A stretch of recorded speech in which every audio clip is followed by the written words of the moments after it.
Imagine turning passion into powerful leadership on and off the field. At FSU, you can earn a 100% online master's or graduate certificate in athletic coaching. Designed by coaches, for coaches, no matter your experience or sport. FSU Center for Athletic Coaching, educating today's coaches to lead tomorrow's athletes.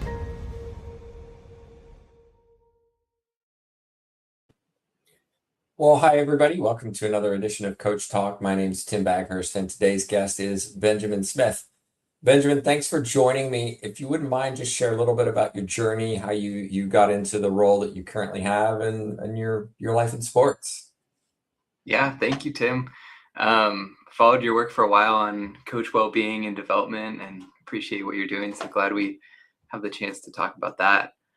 So a little bit about me. What I've found working in sports and other high performance spaces is that many high performers are living divided life, whether outwardly successful, inwardly anxious, exhausted, and uncertain. So my work is around helping them build the inner tools so they can perform at their best, but also feel whole again. And that's really been the quest of my life too. And so it's a very personal journey. Going back, I've always been a high achiever in school and in sports, and had a lot of success in the academic space, but in sports, in football, particularly in high school, really struggled with the mental side of the game. And I had the yips as a quarterback. I couldn't complete a pass when people were watching, and really kind of a disempowering feeling and experience. So as a high schooler, started to get a little bit of a taste of sports psychology and kind of what's going on in the mind in those moments. But really went to college to figure out how does my mind work under pressure and what is happening in these moments? And tried a lot of tools around breathing, self-talk, visualization, all that good stuff. But it wasn't really until I heard a few leaders in that space talking about these deeper things of shame, of vulnerability, of values, that it really clicked for me that part of this journey was about something deeper. It's more my experience of what it means to be human. And I think that's the beauty of sports, is this revelation of these human experiences that we all go through. So I figured out this performance anxiety was really pointing me towards deeper questions of who do I want to be and how do I want to show up in big moments. And we talk a lot in the sports world about controlling the controllables. And I think I found that values and character are really the one thing that we have control over in any circumstance. And so that gave me a sense of agency in these performance spaces, and also an understanding of really being present to what is happening in life and in this given moment. So the question that kept kind of coming up for me was, can I be my fullest expression of myself in this given moment? And I think there's two things that are part of that question. There's training our ability to know who we are and what matters to us, and then also training our ability to be fully present, which I think is exciting because those are trainable skills. Those aren't things that we have to leave to chance or we're born with or not. So from that point, kind of pivoted into the sports psych research, but particularly around mindfulness. Ran a big randomized controlled trial with our college athletic department and published that research on both sport performance, but also well-being. And thought I was on the path towards sports psychology, PhD, and that route for grad school. But as I mentioned earlier, those two kind of components of being the fullest expression of myself and being in the present moment, there's another space that's been holding those questions for a while, which is our ancient spiritual and religious traditions. And so I pivoted and went to divinity school and went to Yale to study how people across time have really wrestled with these questions of being human, being in high performing and demanding environments, and studied contemplative practices to a deeper degree. These practices like mindfulness that get to the depth of our experience. And then while I was there, worked with coaches at a Division I university who didn't really have a lot of support around them and were constantly navigating these very stressful environments. Led some of those practices that I was learning in class and in that space, and then provided some one-on-one care as well. And then post divinity school, moved back to the West Coast where I'm from, and spent the time working at Canyon Ranch, which is a wellness retreat where a lot of high performers across spaces come in the midst of transition and crisis, and found I was supporting people in those moments of big change to really reckon with these questions of their values and what matters most to them. But now I kind of find myself wanting to be in the space of high performance in the moment, but also connecting to these deeper human questions. So I work with high performers in sports, athletes, coaches, and also executives to really build those performance tools from sports psychology on a firm foundation of knowing who they are so they can be at their best, but also feel a sense of wholeness in their life and not lose themselves in the process of excellence. So that's a long story of how I've gotten to where I am now, but interested in your work around well-being and coaches and kind of tending to that inner side that often gets overlooked in the pursuit of better schematics and recruiting and all of that good stuff. Yeah, I want to get back to maybe some of the solutions to some of the problems that coaches and athletes experience, but it is interesting that you've developed a way to essentially make a career out of this. And I'm curious for others who may be watching or listening that might be interested in, you know what, I didn't realize we could have a career doing this. I didn't realize we could support coaches as a professional. How does that work? How do you find clients? How do you operate a business like this so that it is not maybe an ad hoc thing? I work with this one person, but it's something that can be a career option for people who have this training, who have this experience, and go, I don't know how to take advantage of this. What has your experience been like developing your own business?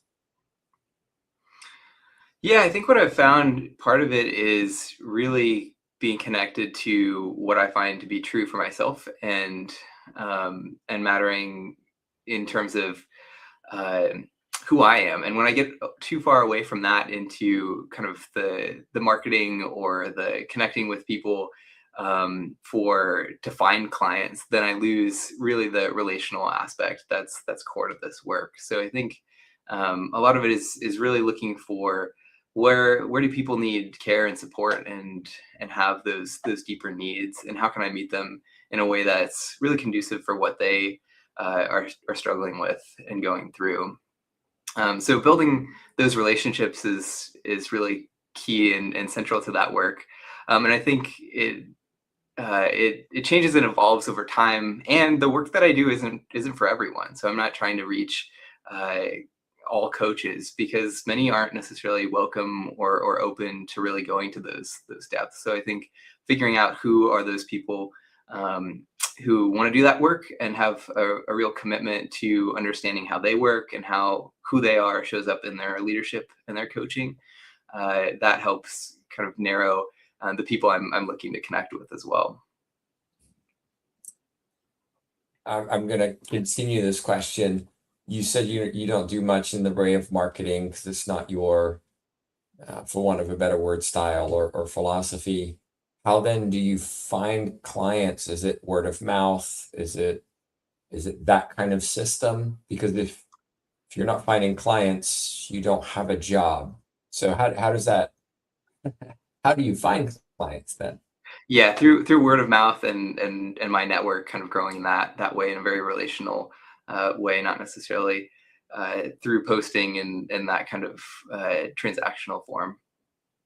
So when you work with somebody, what does it look like? Do you meet with people monthly, weekly? Is it virtual, in person? Is it group?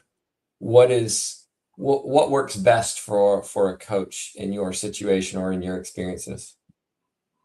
Yeah, very, very adaptive to whatever their constraints are. But I've found that working, um, at least in conversation around twice a month, really helps to go to those depths and build that traction over time. But they're also extremely busy, so it's Mhm. meeting them on their schedule and what works best in that space.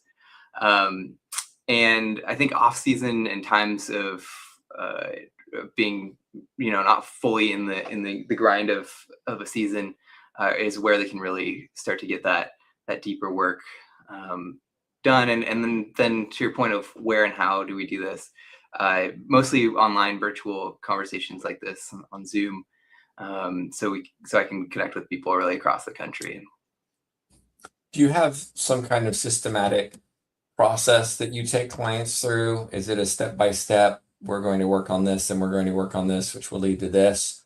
Or do you do some kind of analysis at the beginning to find out maybe their specific needs and then develop a plan based on that? Is it a 6 month thing? Is it a week to week? How does it work for, let's say, me, if I'm interested in working with you?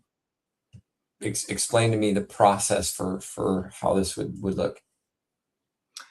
Yeah, we really start with like what is the challenge or struggle that you're coming here with, and let's get really clear on what it would look like at the end of our partnership to have kind of worked through that big question that you're starting with, and that can change over time. It doesn't. Sometimes people enter with one question or concern, and it kind of winds into different territory. But then start to get clear on like what is happening in the present moment when you're experiencing that inner challenge. Where does it show up in your body? What are the thoughts that are associated with it? And really starting to build this awareness capacity. And what can happen then is people are like, oh, I don't like that part of myself, or I don't like this experience, and want to push it away, or just kind of reroute their attention. But we kind of stay with it and listen and learn why is your mind and body functioning in this way in this context, and seeing if we can listen for that deeper story, and then we can reconnect with their core values, that sense of meaning and purpose, and that work in itself can be of some depth, and then find a way to integrate who they are, what's made them really successful in their space, with these performance tools and capabilities as well. And so that's the last kind of phase of building the tools around self-talk and goal setting, visualization, that they can use in a given moment to reconnect to that deeper part of themselves and reconnect into the present moment. In your experience, what would you say is the biggest challenge for today's coaches? What do they struggle with the most?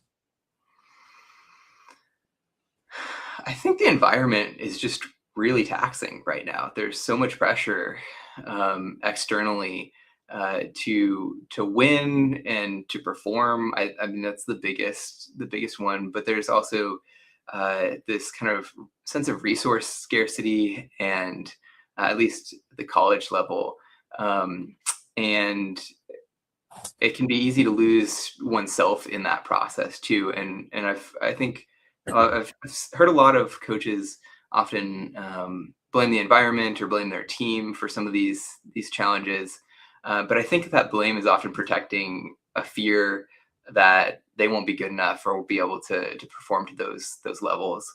And it's a balance, I think, to hold the expectations, the real requirements to succeed in order to keep their jobs and livelihoods, with the deeper parts of being human in that space, in that environment. When you say resource scarcity, what do you mean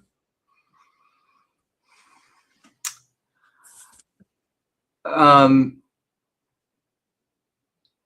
think there's this sense that there's never enough time. There's never enough um, money for recruiting, for uh, paying the best staff they could get. There's uh, this kind of almost like the walls closing in on them experience. And so trying to help reconnect to that agency that can come from living in alignment with their values and choice rather than kind of being at the whims of the environment around them.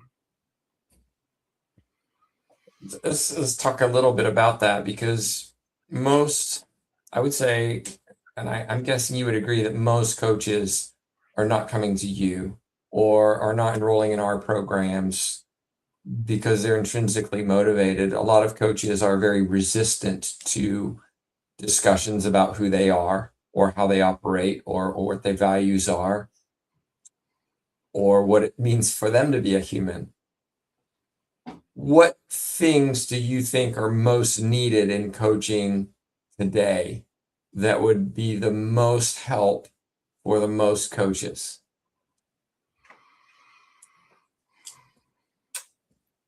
Well, I think so many coaches talk about clearly winning performance is the end goal, right? And many coaches in between know that culture matters significantly in their ability to have a team that pulls together and is greater than the sum of its parts. But I think not as many coaches always recognize that culture isn't just the words you put on the wall or the repeated phrases that you say over and over again, but it really starts with leadership. And your team doesn't know how to lead if they aren't seeing that modeled well. And so that leadership ultimately starts with coaches and the coaching staff. And leadership isn't something that you're either born with or not. It's really a cultivated capacity. And I think you have to be able to lead yourself before you can lead others. And no matter how skilled and competent and years of experience one might have in coaching, there's still unexpected hurdles and mental and emotional challenges that we all just carry through life. And so having support, having folks to talk that through with is really critical to be able to process and understand, how am I showing up in this work as a leader? And then how does that leadership then affect my team's leadership, my team's culture, and then ultimately our ability to win and perform on the field. So I think this reflective capacity, and there's practices people can do on their own. There's practices that are often well facilitated by just having a coach development partner. And I think your research has pointed to this as well, to kind of bounce ideas off of can be helpful, no matter how introspective or kind of thoughtful a coach might be. Yeah, that was kind of leading into my next question, which is, can you give maybe some practical advice for coaches who either A, can't afford to work with somebody, or B, don't have the time? I would argue you do have the time, because time is invested in what's important to you, but we won't go there. I love that. Yes. What are some practical ways that coaches can work toward being in the moment, staying in the present, finding balance in high stress environments? Do you have any suggestions that you can help them walk away with from this conversation to go, okay, I can try that. I can try to do this.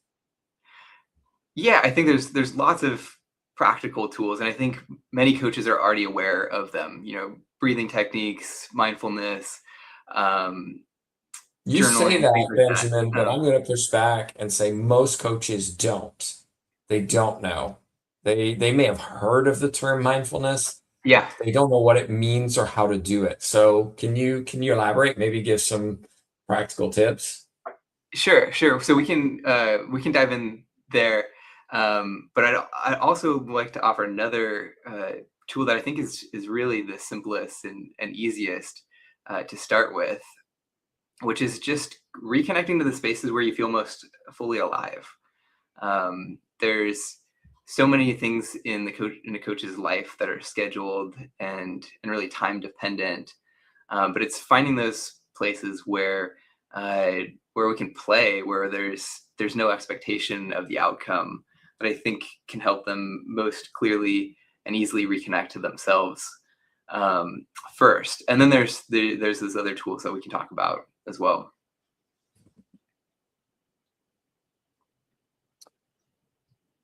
Within, I recently attended a talk, and in the conversation that there was a sports psychologist there, and they were talking about mindfulness and being in the present and et cetera, which I continually go back to almost on a daily basis, because we're so focused on what's next, what do I need to do tomorrow, what's happening next week, that we fail to appreciate I'm healthy, the sun is out, I feel pleasant, this is a place I am right now, and I am content and happy. And I think most of us don't do that very often, me included. Yeah, What totally. what ways can we help ourselves do that more? Do we need trigger points? Should it be a specific time of the day? What should it be built into our routine? Should we have an app, an alarm? What can we do to help ourselves just stay in the present a little bit more than what most of us do, which is stay in the future or think about what happened in the past or our game yesterday or whatever it may be? Yeah, I think so. Let me just reiterate everything you said, because I think those are all certainly ways to practice this. There's so many fantastic apps out there. There's a great one that's free from University of Wisconsin called Healthy Minds. Builds some great skills. It can be just those pausing, those little moments of getting outside and feeling the sun on your face, feeling your environment around you, and really being in touch with your senses. That can help us get out of our kind of mental rumination. And it can also be a longer seated practice of taking 15, 20 minutes out of the day and sitting down and just watching the breath come in and out. And when your mind wanders, returning back to the breath, and seeing if we can do that in the most compassionate, non-judgmental way possible, which is its own challenge. But whatever you choose, I think one of the keys to this is really treating it as a practice and as a mental skill that builds over time. So if it really matters to you, just like the schematics or the technical training matters, taking that time to train it and practice it. And you might even keep a log, a meditation journal or a mindfulness journal, and keep track of where your mind goes, what you're noticing in each practice, and watch as that kind of builds and develops over time. So I think of the key being practice, and that there's not necessarily a right way or a particular expectation to have on what that outcome looks like, but being able to track that over time too. Yeah, two points to add to this from my own experiences. One, I especially on short drives, I try not to listen to anything. No music, no news, just shut it all down. Try to not focus on the driver who's driving ridiculously slowly in front of me, and et cetera. But just focusing on what's going on in my own mind, rather than having to have it distracted or entertained. And the second one, which is what I learned from some of my research, I used to ride bikes. Well, I still ride a bike, but I used to listen to a podcast while I rode. I was very proud of myself for being very, very time efficient. I'm getting my cardio and I'm learning something. This is awesome. And then I realized or read about how there was a study done in Japan, and they found that the health ramifications of actually being outside, away from all of the learning, the listening, etc., and just experiencing the outside was what lowered all of the health concerns in these people. And I'm not going to try to pronounce the Japanese word for it, but it was termed forest bathing. And that was a big revelation for me of while I'm time efficient, I'm proud of myself for learning while doing cardio. Maybe I need to be appreciating what I'm seeing and hearing and feeling a little bit more than learning this thing that I could maybe learn a little bit later. And so that was a big lesson for me. Yeah, I appreciate that. I love the driving without any other stimulus. That's something that I've found, especially on really long drives on the highway, uh, that is really calming and reveals new insights and often creativity that I didn't expect or anticipate going into that practice. And then certainly with the listening to a podcast while you're doing something else or exercising, that's definitely something that I've done before too. And I think the other question that it raises for me, in addition to the benefits of forest bathing and that research, is just what are we optimizing for, and why do we feel like we need to cram more and more into the day? And I think being able to interrogate some of those deeply held questions of I have to do more, I have to be more, it can create a little bit more awareness of this broader kind of interest that I find in working with coaches of this sense of scarcity. And what is it like to just be enough? What is it like to have done enough recruiting for the day, to have planned enough on the game plan, and to be able to go home and take time with family? And when and how do you know what is enough? And I think for a lot of coaches and a lot of athletes, they've never really thought about that. And there's this fear of, if I settle or I relax, I'm going to lose my edge and I won't be able to perform at that level that I need to. But I do think that's a really important question. And I think there's some unexpected benefits when we can find that true rest of recognizing I've done enough. And, this jog in nature is plenty. I don't need to add a podcast or add some extra learning on top of that. Yeah, I think to add on to that, there needs to be a balance, because your clients are high performance coaches, correct? Yeah. And you have to recognize that there are hundreds of thousands, if not millions, of coaches around who are not high performance coaches, and we could argue are not pushed like those high performance coaches to more and more and more. Instead, they may have the view of, I don't need to do anything. So there's that balance with coaches of, no, there's some things you need to learn. There are some podcasts like this you need to listen to that are helpful. So don't put me out of a job, Benjamin. But Yes, absolutely. Absolutely. I do take your point very much so, in the sense that we those of us who are very intrinsically motivated to pursue excellence tend to sometimes pursue it at the cost of the health of ourselves or the other people around us. Mhm. I want to be thoughtful of your time and just the listeners and watchers as well.